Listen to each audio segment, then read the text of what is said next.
Chesky on the left wing. She works to the Big Ten logo, her favorite spot, pulls up for a mid-range J, and it's good. Such a crafty scorer, finds ways to get space and knocks down shots, and they're going to need her to. Here's Brown, the hot hands, working inside against Makaleski. It's a charge. Anytime you see an Indiana player crash to the floor with the whistle, you look for a call like that, and Indiana will steal a possession. Yeah, another strong drive. This time it was by Brown, and I think she actually doesn't get the favorable call. It looked like Beaumont was still sliding as well. Michigan State is really pushing the issue, trying to get to the cup, draw help side defenders, and even force Indiana into foul trouble. They've already picked up 3. Beaumont faces a soft press, sneaks past it to Caffey. Caffey now, Makaleski, quick fire triple is just off back iron and rebounded by Noyan. Good offensive rebound from her. Caffey now works inside, seeking space. She's on the right wing, handing it off to Makaleski. Nope, not quite. She will head out of the basket herself, kick it out to Beaumont. Beaumont left corner triple is good. That's where she's really improved her game, is stepping up as a reliable catch-and-shoot shooter and knocks down her first one tonight. All tied up at 11, 5:19 to play in the first quarter. Here's Sotelo with it. Now to Jones. Jones back up to Brown. Brown travels on the way to the Big Ten logo, looking for a mid-range jumper. It's another turnover. It's a little too quick with the step. She was looking to attack, had a little bit of a space from Beaumont, thought she was thinking about shooting it as well. Ends up taking that extra step, and another turnover for Michigan State, their second. The turnover battle, as you alluded to earlier, certainly a point of contention for Indiana. They're up 2-0 in that category so far in this contest. Makaleski has the top of the key. She finds Beaumont on the left wing. She works off a screen from Noyan, back to the top of the key. Now to Caffey. Caffey top of the key. Now Chesky left wing. Chesky surveys her options, passes up a deep shot. She works inside, racing downhill, pulls up for the mid-range, up under and good. There's such a threat with her three-point shot that you have to play up on her, and she's so shifty and quick, gets to the mid-range jumper and finds a way to score. Expanded her game in a multitude of ways since last season.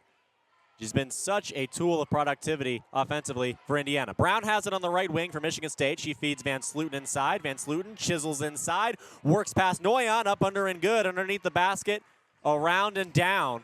13-13, all tied up, 4:17 to play in the first quarter.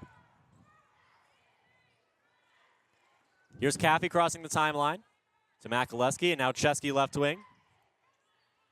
She works off a screen from Noyan. Similar action to last time. Whips it to Beaumont. Beaumont, corner triple, rims out, rebounded by Michigan State.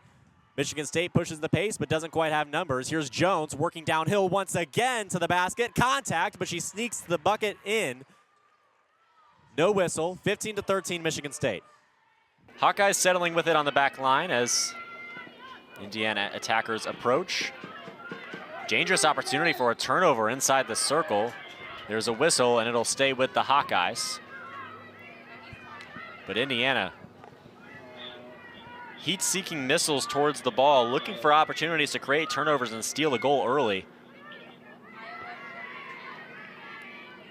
The first 5 minutes are going to be so important in this game and have been so important.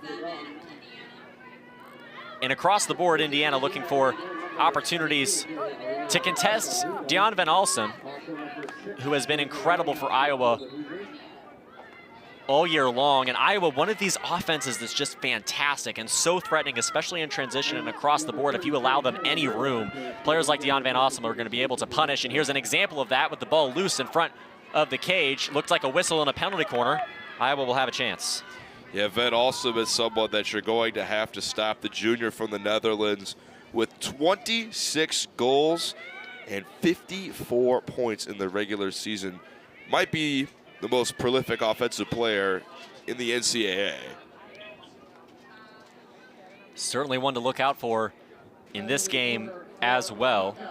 Most goals overall in the Big Ten, as you mentioned. Had a goal versus Indiana in each game and had 3 versus Ohio State, a hat trick in the overtime road win. That was their last regular season contest.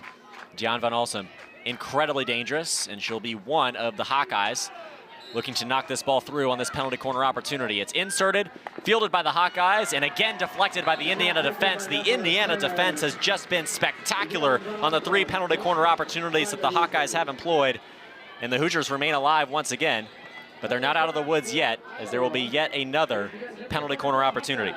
Yeah, they tried to drop it right to Van Alsem, but the Hoosiers pouncing out of the net, got to the ball first. And it's inserted. Van Alsem with it. Van Alsem looking for space. She's found it, and there's a whistle. Quincy, did you see the call? Looks like it's just going to be another penalty corner upcoming with too much contact on Van Alsem. And that's a dangerous situation. Van Alsem with open space, with a clear path towards the cage. And the Hoosiers are fortunate that she was not able to slap that one in. Van Alsem with it again. She slaps this one forward, and that's a goal. Iowa takes the lead very early. We were just discussing Deanne Van Alsem, and she is the one to knock the first goal through and put the first score on the board. The Iowa Hawkeyes lead 1-0 on Deborah Tobias Field in the Big Ten Tournament quarterfinals. Ben Doe got that one off the keeper, but Indiana, ball won back by Bruletti, and this might be all it has. Ojuro looking for a fourth in the final seconds. He passes it off, and the shot goes through, and Indiana will win this one 4-2. It was Ben Doe, nearly accredited with the goal a little bit earlier on, and finally knocks one home, and there are Buckeyes laying defeated on the pitch as Indiana will lead 4-2. They will more than likely win 4-2 as 4 seconds stand on the clock at Bill Armstrong Stadium. Well done by Lillard, number 21 in the country at 165 for a reason. He'll start on bottom in prime position to extend the lead. Morris struggling to stay on top. Morris is tricky with this leg ride. He's got that figure forward across the back, looking half on that side now, collecting the wrist. It's a tricky position. You got to address one thing at a time if you're Ty Lillard. First thing is going to be to clear that leg and not let this wrist get collected, but Morris doing a good job. Morris in control on top. Lillard's head in the mat. His reward for the 3 points is Dakota Morris on top. Oh, but Lillard fights through. Nice job to flip his hips, and Ty's looking for the fall here. He's got Morris on his back. Ty Lillard sinking it deep, looking to settle down to that right shoulder. Let's see, can he do it? Morris is fighting hard. It's close. The ref staring at that shoulder. Will it touch? Morris straining, and there it is. Lillard celebrates the first fall of the afternoon, and the Indiana bench is on its feet. Wow. A quick victory for Tyler Lillard and a big one on the scoreboard. This match was knotted up, and now that's 6 more for the Hoosiers. It's 15-9.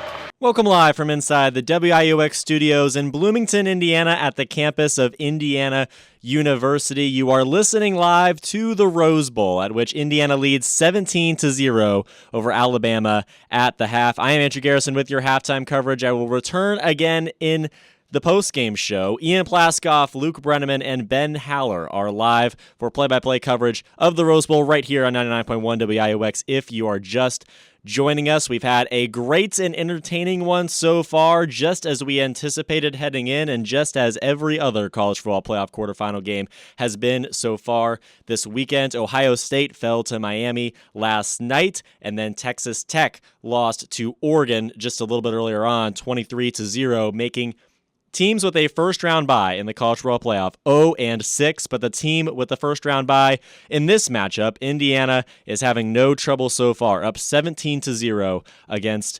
Alabama.